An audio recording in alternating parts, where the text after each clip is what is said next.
The sound of his laughter echoed off the mahogany walls of the Superior Court of Connecticut. It wasn't a nervous chuckle. It was a loud, arrogant guffaw that made the stenographer flinch. Damian Sterling, the city's most ruthless real estate mogul, looked at his wife, Axel, standing alone at the defendant's table, and laughed in her face. He had the most expensive legal team money could buy. She had a stack of handwritten notes and a trembling hand. Everyone expected a slaughter. But when Axel finally opened her mouth to speak, the laughter died instantly. What she revealed in the next 10 minutes didn't just silence the room. It made the entire court gasp. This is the story of how the underdog bit back. In the high society circles of Greenwich, Connecticut, Damian and Axel Sterling were the couple everyone watched, but for very different reasons. Damian was the sun around which their social solar system revolved, loud, charismatic, and aggressively successful. At 45, he was the CEO of Sterling and Associates, a commercial real estate firm that had reshaped the skyline of Hartford and was currently breaking ground on a contentious luxury high-rise project in Stamford. He was a man who sucked the oxygen out of every room he entered, leaving very little for anyone else. Axel, on the other hand, was the moon, pale, quiet, reflecting only his light. To the outside world, she was the quintessential trophy wife, though she lacked the predatory edge that title usually implied. She was 38, a former elementary school art teacher who had retired upon their marriage 15 years ago at Damian's insistence. She was always perfectly dressed in muted pastels, her hair always done in a soft chignon, standing exactly half a step behind Damian at charity galas and board dinners. "She's a sweet thing," Damian would often say to his business partners, clutching a scotch in one hand and draping a heavy arm around Axel's shoulders. Great with the house, terrible head for business, though. Tried to explain amortization to her once, and she asked if it was a type of flower. The men would laugh. Damian would squeeze her shoulder a little too hard. Axel would offer a tight, practiced smile and sip her sparkling water. But the reality, inside the sprawling Georgian estate on Lake Avenue, was far darker than the polished exterior. Damian wasn't just dismissive, he was systematically eroding Axel's existence. He controlled every cent. Axel had a credit card, but every purchase over $50 triggered a notification on Damian's phone, often followed by a text demanding justification. She had no access to their bank accounts, no knowledge of their investments, and no car title in her name. The breaking point didn't come with a shout, but with a whisper. It was a Tuesday in November. Axel had returned early from a charity luncheon because of a migraine. The house was quiet, the staff usually gone until the evening shift. As she walked past Damian's home office, she heard his voice. He was supposed to be in the city. "Don't worry about her, Julian," Damian was saying, his voice dripping with amusement. "She's not going to fight. She doesn't have the spine for it. I've conditioned her to be afraid of her own shadow. We offer her the guest cottage and a monthly stipend of $2,000, and she'll take it. She has to. She has literally nowhere else to go." Axel froze. Julian. That would be Julian Thorne, the divorce attorney known in New York legal circles as the Butcher. What about the Cayman accounts? Julian's voice came through the speakerphone, tinny but clear. "Buried," Damian scoffed. "Under 3 shell companies. She thinks my net worth is maybe $5 million. She has no idea it's closer to 80. Just draw up the papers, Julian. I want her out by Christmas, so Jessica can move in before New Year's." Jessica, his 24-year-old personal assistant, the one who always looked at Axel with a mixture of pity and disdain. Axel didn't barge in. She didn't scream. She didn't confront him. The old Axel might have collapsed, crying, begging him not to leave her.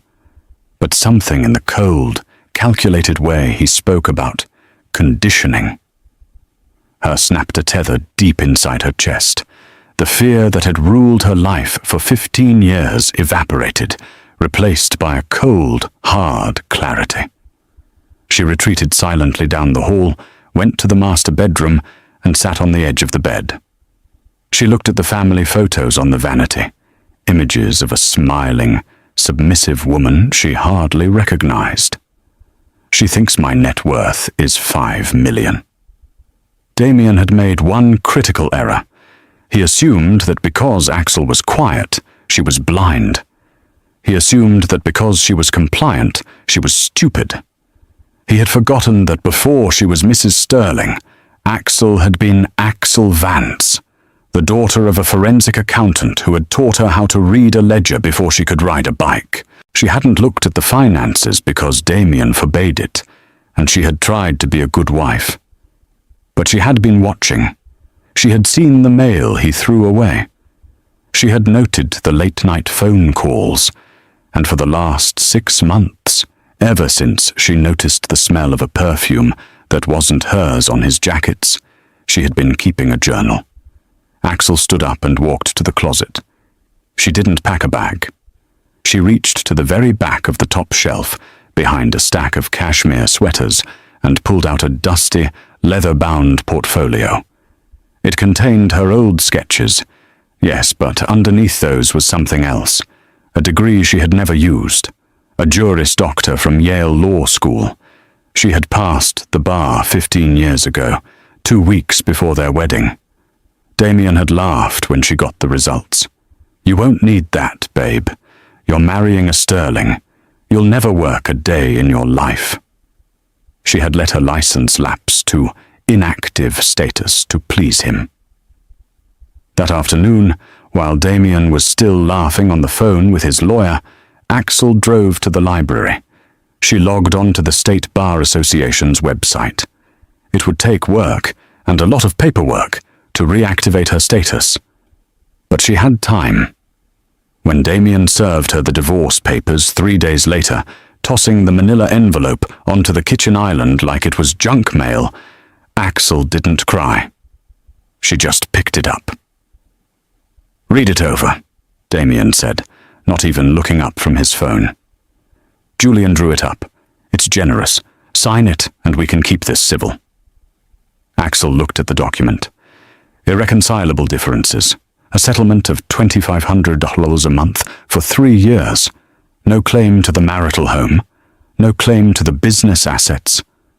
"I'll think about it," Axel said softly. Damien smirked. "Don't think too hard, sweetie. You might hurt yourself." The months leading up to the trial were a masterclass in psychological warfare. Damien moved Jessica into a condo downtown, but he made sure Axel knew about it. He cut off her credit cards, leaving her with only the cash she had squirreled away in a coffee tin in the pantry.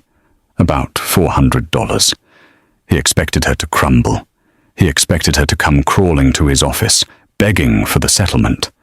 When she didn't, he grew annoyed. "She's stalling," Damien complained to Julian Thorne during a lunch at the Capitol Grill. "It's been 3 months. Why hasn't she signed?" Julian Thorne was a man who looked like he had been carved out of granite and dressed in Italian silk. He swirled his wine. "She likely found some strip mall lawyer who's telling her she can get more. Don't worry. We'll bury them in motions until they run out of money." "Who is representing her?" "I don't know," Damien admitted. "I haven't received any notice of representation." "Odd," Thorne mused. "Maybe she's just in denial. We'll force a court date. That will wake her up." The court date was set for early April at the Stamford Superior Court. Judge Arthur Pendleton was presiding. This was bad news for any underdog. Judge Pendleton was known as Artie the Axe. He was an old-school conservative who valued efficiency over emotion and had a well-known bias toward the primary earner in divorce cases. He and Damien belonged to the same golf club. On the morning of the hearing, the courtroom was packed. Damien Sterling's divorce was high-profile gossip. Reporters from the Stamford Advocate and a few freelancers for the New York Post were in the back row. Damien arrived with an entourage. Julian Thorne walked beside him, flanked by 3 junior associates carrying boxes of files. They looked like a battalion marching to war. Damien wore a bespoke navy suit, a Rolex that cost more than most cars, and an expression of bored confidence. They took their seats at the plaintiff's table, spreading out their documents, laptops, and legal pads. They dominated the room. Then, the heavy oak doors opened, and Axel walked in.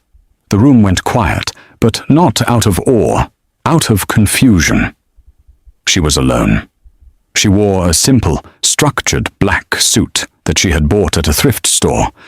Her hair was pulled back tightly. She carried no briefcase, no boxes of files, just a single, slender yellow notepad and a black pen. She walked to the defendant's table and sat down. Judge Pendleton entered, his robes billowing. All rise. After the formalities, Judge Pendleton peered over his spectacles at the defense table. He looked around the empty chairs next to Axel. "Mrs. Sterling," the judge boomed, his voice impatient. "Where is your counsel? We are scheduled to begin opening statements. If your attorney is late, I will not look kindly on it." Axel stood up. Her legs were shaking, but she locked her knees. She gripped the edge of the table until her knuckles turned white. "I have no counsel, Your Honor," she said. Her voice was quiet, but it didn't crack. A ripple of murmurs went through the gallery. Julian Thorne leaned over to Damien. "She's pro se, representing herself. This is going to be easier than I thought. She's saving us the trouble of destroying a lawyer." Judge Pendleton sighed, taking off his glasses and rubbing the bridge of his nose. "Mrs. Sterling, I strongly advise against representing yourself in a matter of this complexity. Mr. Sterling has substantial assets and a formidable legal team. You are putting yourself at a severe disadvantage." "I understand, Your Honor," Axel said. "But I cannot afford counsel, as my husband has frozen all marital assets." "We offered a settlement that would have provided funds for counsel," Julian Thorne interjected smoothly, standing up. "She refused it." "The settlement was insufficient, Your Honor," Axel replied. "Very well," the judge said, clearly annoyed. "If you wish to proceed pro se, that is your right. But I will not offer you special treatment. You will be held to the same standards of evidence and procedure as Mr. Thorne." "I understand," Axel said. "Mr. Thorne," the judge nodded, "you may proceed with your opening statement." Julian Thorne stood up, buttoning his jacket. He didn't even look at Axel. He walked to the jury box. Though this was a bench trial, he performed for the gallery. "Your Honor," Thorne began, his voice a smooth baritone. "This case is simple. It is a tragedy of a marriage that has run its course. My client, Damien Sterling, has worked tirelessly for 15 years to build an empire. He has provided a life of luxury for his wife. He has paid for the home, the clothes, the vacations. And in return, he has grown apart from a partner who contributes nothing to the marriage, neither financially nor emotionally. We are here simply to dissolve a contract. We have made a generous offer.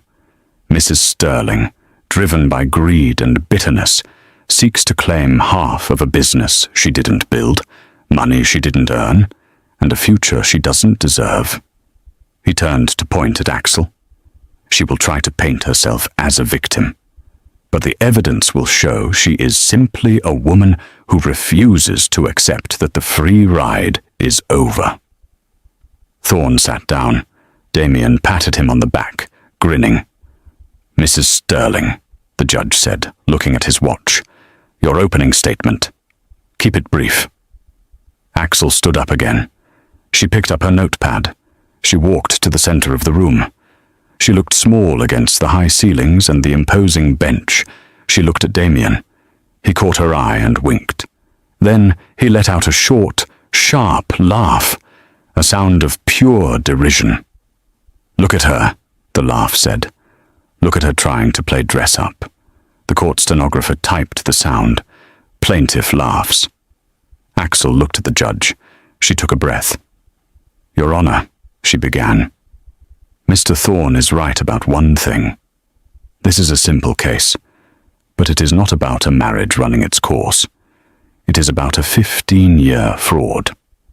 Damien rolled his eyes and sighed loudly. "Mr. Sterling believes," Axel continued, her voice gaining a little strength, "that because I was silent, I was absent. He believes that because I did not earn a paycheck, I did not work. And he believes that because he hid his money in shell companies named after his mistresses, that I wouldn't find it." The room went dead silent. Damien stopped smiling. Julian Thorne froze, his pen hovering over his paper. Axel turned to the gallery, then back to Damien. "I am not here to ask for half of what Damien Sterling has declared to the IRS," she said, her voice ringing clear now. "I am here to ask for half of what he actually owns, and I intend to prove that the number on his affidavit is off by $75 million. She walked back to her table and sat down. "And," she added, looking at the stunned judge, "I would like to enter into evidence Exhibit A. A forensic accounting of the Saffron Holdings Shell Corporation, registered in the Cayman Islands, which lists Mr. Sterling as the sole beneficiary." She pulled a document from her thin folder. It wasn't a handwritten note. It was a certified bank record, stamped and notarized. Damien Sterling wasn't laughing anymore. His face had gone the color of ash. The silence in the courtroom following Axel's declaration was heavy, the kind of silence that usually precedes a natural disaster. Judge Pendleton stared at the document Axel had placed on the corner of his bench. "Exhibit A," the judge repeated, picking up the paper. He adjusted his glasses. "Mr. Thorne, were you aware of this Saffron Holdings?" Julian Thorne was already on his feet, his face flushed a dark, angry red. "Objection, Your Honor. Ambush! We have not seen this document during discovery. This is trial by surprise. Furthermore, I question the authenticity of this record. It looks like a printout that could have been fabricated on a home computer." "It is a certified bank ledger from the Bank of Butterfield in Grand Cayman, Your Honor," Axel said calmly. She remained seated, her posture perfect. "If Mr. Thorne looks at the second page, he will see the notarization seal and the signature of the bank's compliance officer. As for discovery, I could not disclose it because Mr. Sterling swore under oath in his financial affidavit that this account didn't exist. I am introducing it now as impeachment evidence to prove perjury." The judge looked at Thorne, then at Damien. Damien was gripping the table, his knuckles white. He whispered furiously to Thorne. "The objection is overruled," Judge Pendleton said, his voice dropping an octave. He looked at Damien with a new expression. Suspicion. "Mr. Sterling, you are under oath. Do you deny the existence of this account?" Thorne jumped in. "My client asserts his Fifth Amendment right against self-incrimination regarding—" "This is a civil divorce trial, Mr. Thorne," the judge snapped. "Not a criminal proceeding. If he pleads the Fifth, I am entitled to draw an adverse inference. That means I will assume the money exists and that he is hiding it." Thorne shut his mouth. He looked at Damien and gave a barely perceptible nod. "Deny it," the nod said. "Make her prove it." "Mr. Sterling," the judge asked again. "Is this your account?" Damien stood up. He buttoned his jacket, trying to regain his composure. He flashed that charming, practiced smile, the one that had sold condos to billionaires. "Your Honor, my wife is creative. She was an art teacher, after all. I have never been to the Cayman Islands for banking purposes. This is a desperate fabrication. Axel stood up. I called the plaintiff, Damien Sterling, to the stand. Thorne looked ready to object again, but he had no grounds. Damien walked to the witness box, exuding arrogance. He sat down, crossed his legs, and looked at Axel with a look of pitying amusement. "Go ahead," his eyes said. "Try to catch me." Axel walked to the podium. She didn't look at her notes. "Mr. Sterling," she began, "you stated you have never been to the Cayman Islands for banking. Have you been there for leisure?" I might have stopped there on a cruise years ago," Damien said vaguely. "Is that so?" Axel turned to the defense table and picked up a piece of paper. "Exhibit B, flight logs from your private jet, tail number N4-MS, dated November 14th last year. A flight from Teterboro to Owen Roberts International Airport, Grand Cayman. You were on the ground for exactly 4 hours before returning. That is a very short cruise, Damien." Damien shifted in his seat. I recall now. It was a fuel stop. We were heading to Brazil." "A fuel stop," Axel repeated. "Exhibit C." She held up a photograph. It was grainy, clearly taken with a telephoto lens, but the subjects were unmistakable. It showed Damien Sterling shaking hands with a man in a linen suit outside a building with a plaque that read, "Offshore Fiduciary Services." "Did you get fuel at the bank, Damien?" Axel asked. The courtroom erupted in low murmurs. Judge Pendleton banged his gavel. "Order!" Damien's face twisted. "Where did you get that?" he hissed. "That's not an answer to the question," Axel said. "But since you're curious, you hired a private investigator 3 years ago to follow a competitor, didn't you? Mr. Silas Vance?" Yes. I use Vance security sometimes." "Silas Vance is my cousin," Axel said softly. "You didn't know that, did you? You never asked about my family. You thought my maiden name, Vance, was just a coincidence. When you fired him without pay last year, he was very happy to send me his archives." Damien looked like he had been punched in the gut. "Let's talk about Saffron Holdings," Axel continued, pressing her advantage. "Why saffron, Damien? It's a spice. You hate cooking. You can't even boil water." "It was just a name," Damien muttered. "Is it?" Axel walked closer to the witness stand. "Or is it because Saffron was the name of the golden retriever we had when we first got married? The one you kicked when you thought I wasn't looking?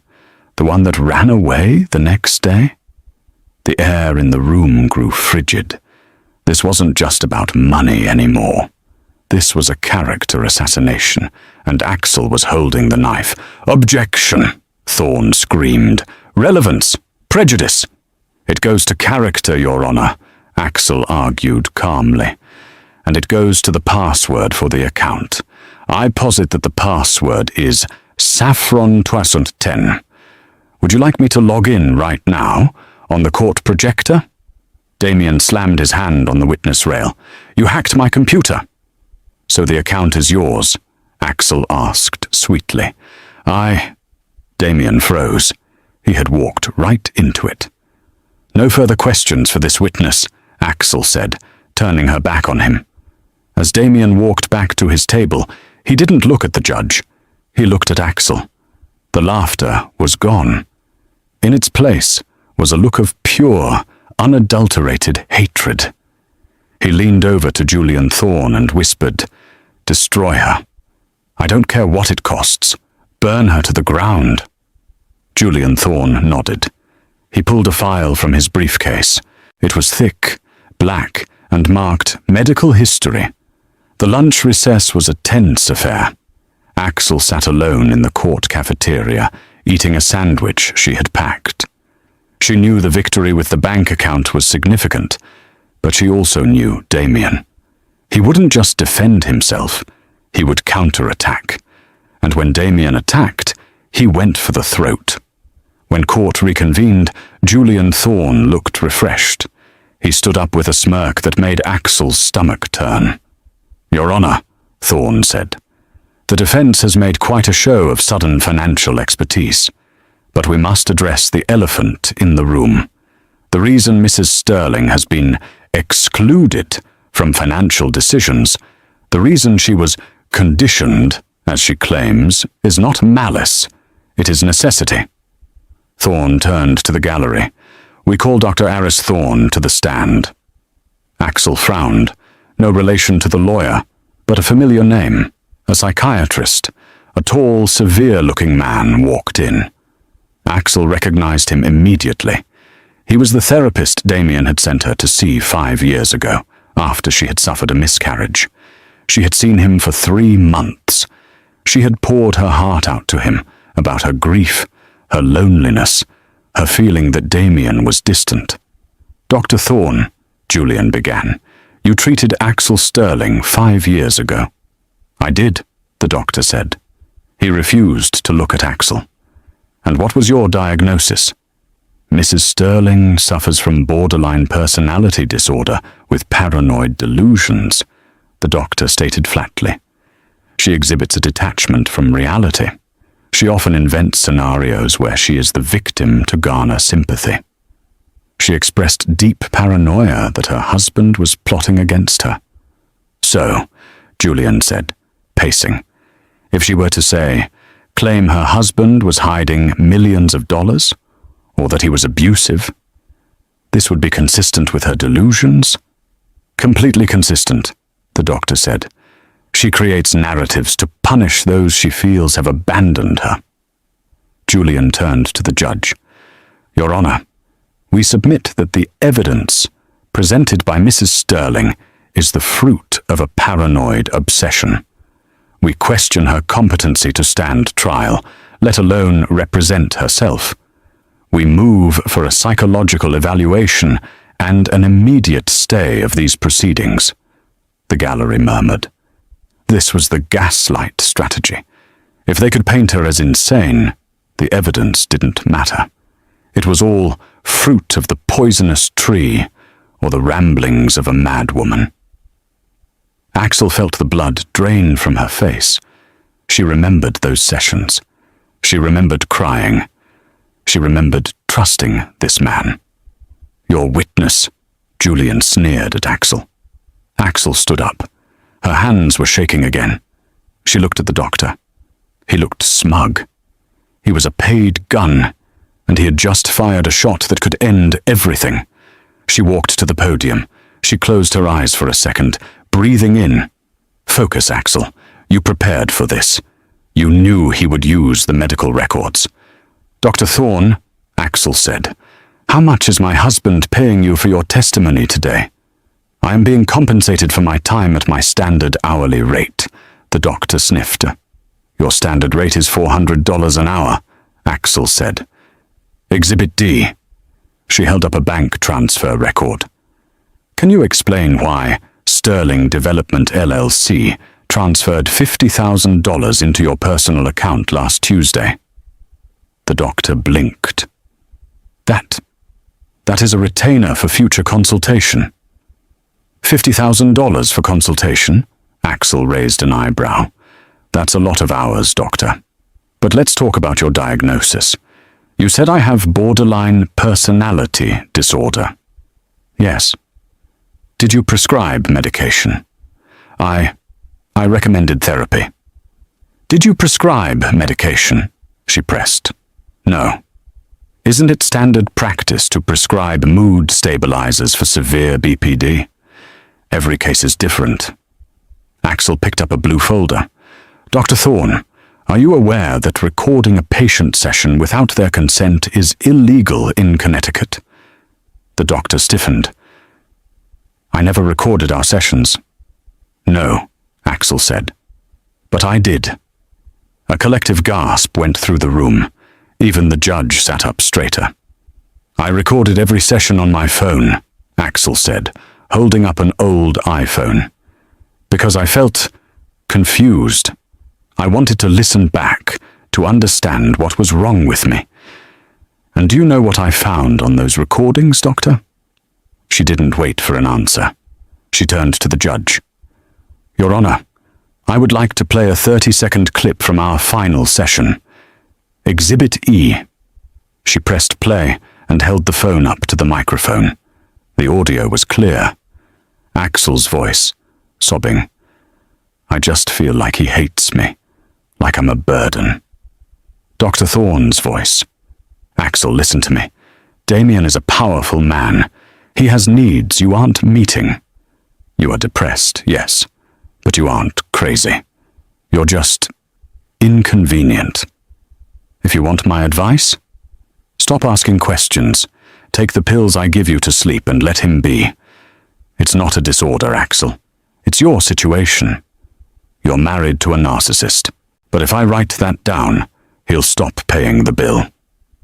The recording ended. The silence in the courtroom was absolute. It was the silence of a grave. Dr. Thorne looked like he was about to vomit. Julian Thorne had his head in his hands. You knew I wasn't sick, Axel whispered into the microphone. You knew I was being abused, and you took his money to tell me it was all in my head. You gaslit me for a paycheck. Your Honor, Julian Thorne shouted, jumping up. This is... Sit down, Mr. Thorne, Judge Pendleton roared. His face was purple with rage. He turned to the witness. Dr. Thorne, you will step down immediately, and you will not leave this building. I am having the bailiff escort you to a holding room until the district attorney can get here. Perjury and medical malpractice are things I take very seriously. As the bailiffs dragged the sputtering doctor away, Axel looked at Damien. He wasn't angry anymore. For the first time in 15 years, Damien Sterling looked terrified. But Axel wasn't done. She turned to the judge. Your Honor, that concludes my cross-examination. However, the plaintiff's attempt to use my mental health against me opens the door for me to call a character witness of my own. Someone who knows the intimate details of Mr. Sterling's life. Someone Mr. Thorne mentioned in his opening statement. She turned to the back of the courtroom. The heavy doors opened. I called Jessica Miller to the stand. Damien's head whipped around. Jessica, his mistress, the woman he was planning to move into the house next week. She walked down the aisle, but she wasn't wearing the designer clothes Damien bought her. She was wearing jeans and a sweater. She looked tired, she looked angry, and she was holding a thick stack of papers. Damien stood up. Jessica, what are you doing? She didn't look at him. She walked past him, the scent of her perfume trailing behind her, the same perfume Axel had smelled on Damien's jacket. She took the stand. Ms. Miller, Axel said gently, please state your relationship to the plaintiff. Jessica looked at Damien, her eyes cold. I was his personal assistant and his mistress. And she paused, her hand resting protectively on her stomach. And I am the mother of his unborn child. The courtroom gasped again, but the real twist was yet to come. And why are you testifying for me today, Jessica? Axel asked. Jessica pulled a piece of paper from her pocket. Because yesterday, while Damien was at pre-trial with his lawyers, I found an email on his iPad. He left it open on the kitchen counter. She handed the paper to the bailiff, who handed it to the judge. Read it, please, Axel said. Jessica's voice trembled. It's an email to Julian Thorne. It says, once the divorce is final and I get the house, we need to deal with Jessica. She's getting clingy. Set up the cleaner account. We'll dump the toxic assets from the Stamford project into her name, frame her for the embezzlement, and let the feds take her. I can't have a kid dragging me down right now. I need a clean slate. Damien Sterling collapsed into his chair. It wasn't just a loss. It was a massacre. He was going to send me to prison, Jessica sobbed. He was going to frame me and leave his own baby to be born in jail. Axel looked at Damien, the man who had laughed at her, the man who had silenced her. No further questions, Axel said. The email Jessica Miller had read aloud hung in the air like toxic smoke. Frame her for the embezzlement. I can't have a kid dragging me down. Damien Sterling sat slumped in his chair, staring at the mahogany table as if trying to will himself into another dimension. His lawyer, Julian Thorne, was furiously typing on his BlackBerry, sweat beading on his forehead. The shark had become the bait. Mr. Thorne, Judge Pendleton's voice was dangerously low. I suggest you put your phone away, unless you are calling a criminal defense attorney for yourself, in which case I will allow it. Thorne stood up, his usual smoothness replaced by a frantic, jerky energy. Your Honor, I move to withdraw as counsel immediately. I was not aware of my client's intentions to obstruct justice or frame a third party. I cannot ethically represent him. Sit down, Mr. Thorne, the judge barked. You are the captain of this ship, and you are not getting in a lifeboat while it's hitting the iceberg. We are finishing this trial. Today. The judge turned to Axel. Mrs. Sterling, in light of this explosive testimony, do you have further evidence regarding the toxic assets mentioned in the email? Axel nodded. She walked back to her table. She looked tired, but her eyes were burning with a fierce intensity. She picked up a heavy roll of documents, architectural blueprints. Exhibit F, Your Honor, Axel said, unrolling the blueprints on the clerk's desk. These are the structural plans for the Stamford high-rise project, the jewel of Sterling and Associates. Damien looked up. Those are proprietary. You can't show those. I can when they prove you are committing insurance fraud on a massive scale, Axel shot back. She pointed to a section of the blueprints marked with red ink. I found these in a safe in the basement. Damien thought I didn't know the combination. It was his birthday. Narcissists never use random numbers. She turned to the gallery, making sure the reporters in the back could hear. These plans show that the foundation of the high-rise is being built on a Class C wetland. The geological survey, which I have here, marked Exhibit G, explicitly states that the ground is unstable and cannot support a structure of 40 stories. It requires reinforced steel pilings that cost $10 million. She held up a financial ledger. But looking at the construction budget, there is no line item for steel pilings. Instead, there is a $10 million payment to a consulting firm called Apex Solutions. Axel looked at Julian Thorne. Mr. Thorne, isn't Apex Solutions the name of the LLC that owns your vacation home in the Hamptons? Thorne went pale. He opened his mouth, but no sound came out. He bribed the safety inspector, Axel said, her voice trembling with rage. He paid off the inspector through his lawyer to ignore the geological report. They are building a 40-story death trap. If that building goes up and people move in, it will collapse within 5 years. The courtroom was in an uproar. This wasn't just divorce drama anymore. This was a potential mass casualty event in the making. Damien stood up, his face red and veins bulging in his neck. You shut up! You don't know what you're talking about. It's business. It's how the world works. You're just a stupid art teacher. I am a mother, Axel shouted back, her voice cracking like a whip. And you were going to frame the mother of your unborn child for this? You were going to put Jessica in prison for embezzlement so that when the building collapsed, the investigation would point to her looting the safety budget. Damien lunged toward her. Bailiffs! Judge Pendleton screamed. 2 officers tackled Damien before he got within 5 feet of Axel, slamming him back into his chair. One more move, Mr. Sterling, the judge said, his voice shaking with anger, "and I will have you shackled to that table." Axel took a deep breath and smoothed her skirt. She looked at Jessica, who was weeping silently in the witness box.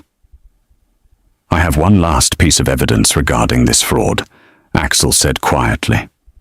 "And this is the one that breaks my heart." She held up a single sheet of paper. It was a permit application for the Stamford project. "At the bottom of this fraudulent application," Axel said, "is a signature. It authorizes the use of substandard concrete." She held it up. The signature reads, "Axel Sterling." The room went quiet. "He forged my signature," Axel whispered. "He made me the fall guy. If I hadn't found these papers, if I hadn't fought back, I would be the one going to prison when that building fell." Damien was panting, his tie askew. "You can't prove I signed it. It's your name. It's your signature."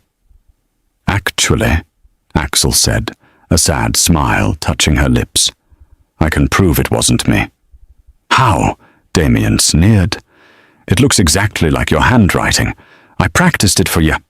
He stopped himself, biting his tongue hard. "You practiced it," Axel nodded, "but you missed one detail.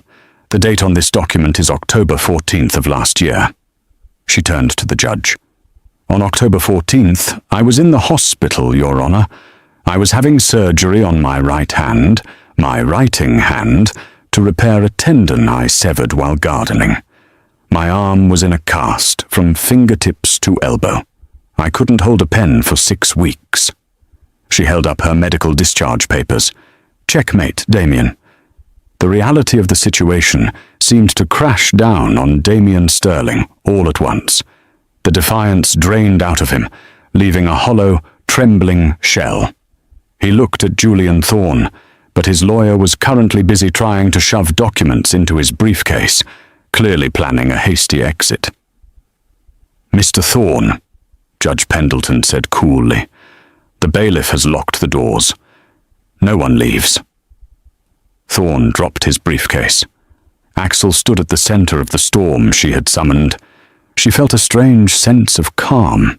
The fear she had lived with for 15 years, the fear of his anger, his judgment, his control, was gone. He was just a small, greedy man in a bad suit. "Your Honor," Axel said. "The defense rests." "I should hope so," Judge Pendleton muttered. He looked at Damien. "Mr. Sterling, do you have any rebuttal? Any explanation for the forged signatures, the bribes, the shell companies, or the plan to frame your mistress?" Damien looked up. His eyes were wet. He looked towards the gallery, perhaps hoping for a friendly face, but saw only the flashing cameras of the press capturing his downfall. I built this city," Damien whispered hoarsely. "I'm a pillar of the community." "You are a termite in the foundation," Judge Pendleton corrected him. Before the judge could render his verdict on the divorce settlement, the heavy oak doors at the back of the courtroom, which the bailiff had just unlocked, swung open with a forceful bang. 6 men and women in windbreakers walked in. The bold yellow letters on their backs left no room for interpretation. FBI. Leading them was a woman with steely grey hair and a face that looked like it had seen everything. She walked straight to the prosecutor's table, ignoring the stunned silence of the gallery. "Agent Diana Rossi, FBI White Collar Crimes Division," she announced, flashing her badge to the judge. "We apologize for the interruption, Your Honor. We have been monitoring Mr. Sterling for 6 months regarding a wire fraud investigation. However, the testimony given in this court today regarding the structural integrity of the Stamford project and the conspiracy to frame Ms. Miller has accelerated our timeline." She turned to Damien. "Damien Sterling, you are under arrest." She turned to Julian Thorne. "And you, Julian Thorne. Conspiracy to commit fraud, bribery of a public official, and racketeering."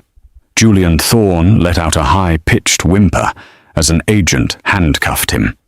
Damien didn't struggle this time. He stood up slowly, as the agent clicked the cuffs onto his wrists, cold, heavy steel. He looked at Axel. "You ruined everything," he hissed. "You ungrateful bitch. You'll get nothing. The government will seize it all. We'll both be destitute." Axel walked up to him. She was close enough to smell the fear sweat on him. "You're wrong, Damien," she said softly. She turned to Agent Rossi. "Agent Rossi, before you take him, as part of my divorce settlement, which I am requesting the judge to finalize immediately, I have a specific request regarding the asset division." "Go ahead," the agent said, intrigued. Axel turned to the judge. "Your Honor, I am fully aware that the Sterling and Associates assets, the Stamford project, and the Cayman accounts are now proceeds of crime and will be seized by the federal government."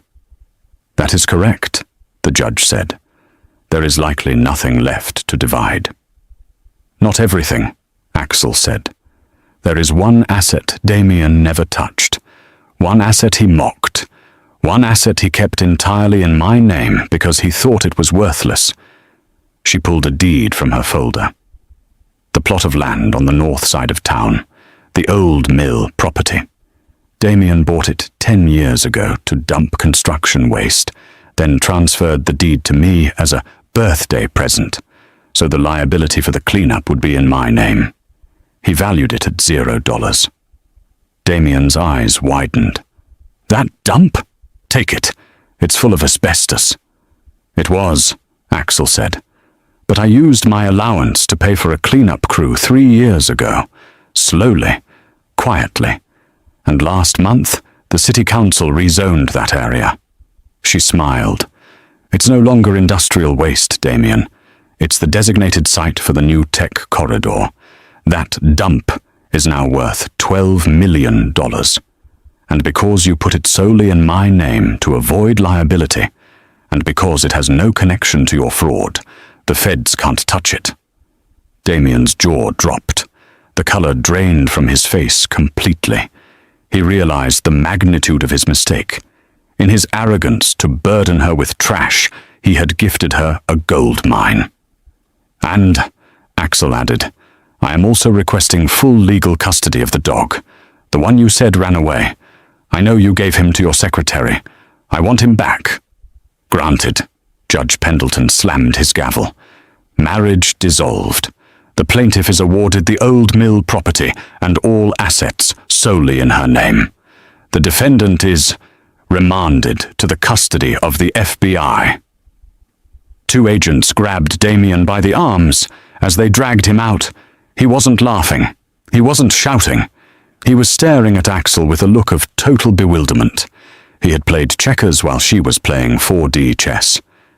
As he passed Jessica Miller, who was still sitting in the witness box, Damien paused. "I'm sorry," he whispered. It was a pathetic attempt. Jessica looked at him, her hand on her belly. "My child will never know your name," she said coldly. The doors closed behind him. The courtroom erupted. Reporters were shouting questions. The judge was calling for order, but he was smiling. Axel stood alone at the table. She packed her notepad. She capped her pen. She didn't look triumphant. She just looked free. Agent Rossi walked up to Axel. "That was impressive, Mrs. Sterling. We've been trying to pin Thorne for years. You handed him to us on a platter. If you ever need a job." Axel laughed, a genuine warm sound. "I think I might reopen my law practice, Agent. I have a feeling there are a lot of women like me who need a voice." "I think you're right," Rossi said. "Good luck." Axel turned to leave, but there was one loose end. Jessica. The young woman was sitting on a bench near the exit, looking terrified and lost. She had no money, a baby on the way, and she had just helped send the father to prison. Axel walked over to her, the mistress and the wife. Jessica looked up, shrinking back. "I'm so sorry, Axel. I didn't know he was stealing from you. I didn't know about the framing until yesterday." Axel looked at the young woman. She saw the fear she used to feel. She saw the vulnerability. "He used us both, Jessica," Axel said. "He pitted us against each other so we wouldn't look at him." Axel reached into her bag and pulled out a business card, her own, freshly printed that morning at Kinko's. Axel Sterling, attorney at law. "You're going to need a lawyer," Axel said. "The feds will want to question you. You're going to need help with the baby, and you're going to need a place to stay." Jessica took the card, her hands shaking. I can't afford a lawyer." "Pro bono," Axel said. "On the house." "Why?" Jessica asked, tears spilling over. "Why would you help me?" Axel looked back at the empty seat where Damien used to sit. "Because the best revenge," Axel said, "is proving him wrong about everything. He said we were weak. He said we were enemies. We're going to show him we're strong. Together." Axel offered her hand. Jessica took it. Together, they walked out of the courtroom and into the bright, blinding sunlight of the afternoon. 1 year later, the morning sun hit the glass facade of the newly constructed Vance Legal Center in North Stamford. It was a sleek, modern building, sitting right in the heart of what was now called the Innovation District, formerly the old mill dump site. Axel sat in her corner office, but she wasn't hiding behind the desk.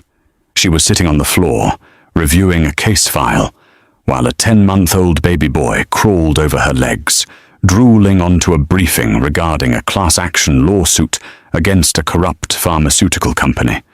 "I think Leo agrees with the motion to dismiss," Axel laughed, picking up the baby. Jessica Miller walked in, carrying 2 lattes. She looked different. The heavy makeup and nervous energy were gone. She wore a smart blazer and glasses, looking every bit the paralegal she had become. She was studying for her LSATs at night. "The meeting with the city council is in 10 minutes, Jessica said, taking her son, Leo, from Axel. "They want to give you a key to the city for the pro bono work we did for the tenants of the collapsed slumlord building." "Tell them I'll be there," Axel said, standing up and brushing dog hair off her skirt. Her golden retriever, Barnaby, formerly lost, now very much found, was sleeping under her desk. "Oh," Jessica added, her face darkening slightly. "There's mail." She placed a plain white envelope on the desk. It had a stamp from FCI Danbury, a low-security federal correctional institution. Axel looked at the envelope. It was from inmate 784400054. Damien. For a moment, the old anxiety tried to flare up. But it was weak, a ghost of a feeling that no longer had power. She picked up the letter opener, a silver one she had bought with her own money, and slit the envelope. Inside was a single sheet of lined paper, written in frantic, scrawled handwriting. "Axel, I know you're angry, but you have to help me." Thorne turned on me. He gave them everything to cut a deal. They're adding 15 years to my sentence for the racketeering charges. I'm in here with animals, Axel. The food is inedible. The bed is a slab. I heard about the old mill sale. 12 million? You owe me half of that. I bought that land. I gave it to you. Technically, it was a marital asset. If you don't send me money for an appeal, I will sue you from in here. I still have connections. Don't think you've won. Be a good girl. Help me. And tell Jessica I want to see my son. Damien Axel read it twice. Then she started to laugh. It wasn't a bitter laugh. It wasn't a cruel laugh. It was a laugh of pure, unburdened freedom. It was the laugh of a woman who realized that the monster under her bed was just a pile of dirty laundry. "What does he say?" Jessica asked, bouncing Leo on her hip. "He says he wants money," Axel said, wiping a tear of mirth from her eye. and he thinks he still has connections. Axel walked over to the large flat-screen TV on the wall and turned on the local news. "Breaking news," the anchor announced. "The demolition of the unfinished Sterling high-rise began today. The structure, deemed unsafe due to foundation fraud, is being razed to make way for a public park. The park will be named the Miller Vance Community Garden in honor of the whistleblowers who saved the city from a potential tragedy." On the screen, a massive wrecking ball smashed into the concrete of Damien's legacy. It crumbled into dust. Axel picked up her phone. She didn't write a letter back. She simply took a photo of the TV screen, showing his empire falling. Then she took a selfie of her and Jessica, smiling, with baby Leo between them and the golden retriever in the background. She printed the photo. She took a red marker and wrote one sentence on the back. "He has your eyes, but my last name." She put the photo in an envelope and sealed it. "Send this," Axel said to Jessica, "and then block the number of the prison. We have work to do." Jessica smiled, a genuine, bright smile. "Consider it done, boss." Axel walked to the window and looked out at the city. She wasn't Mrs. Sterling anymore. She wasn't the invisible wife. She was Axel Vance. And for the first time in her life, she wasn't just watching the world go by. She was building it. And that is how the invisible wife brought down a titan. Damien Sterling thought he could erase Axel, that he could use people like chess pieces and laugh when they fell. But he forgot the most important rule of nature. The quietest rivers hide the deepest currents. Axel didn't just win a divorce. She reclaimed her voice, saved a young mother, and prevented a catastrophe, proving that true power isn't about how loud you shout, but how hard you fight when your back is against the wall. What do you think? Did Damien get what he deserved, or should the sentence have been harsher? And what would you have done if you found those blueprints? Let me know in the comments below. If you enjoyed this story of justice and redemption, please smash that like button. It really helps the channel grow. And don't forget to subscribe and hit the bell icon so you never miss a new story. We have a crazy tale coming up next week about a lottery winner whose family tried to commit him to an asylum to steal his ticket. You won't want to miss it. Thanks for watching.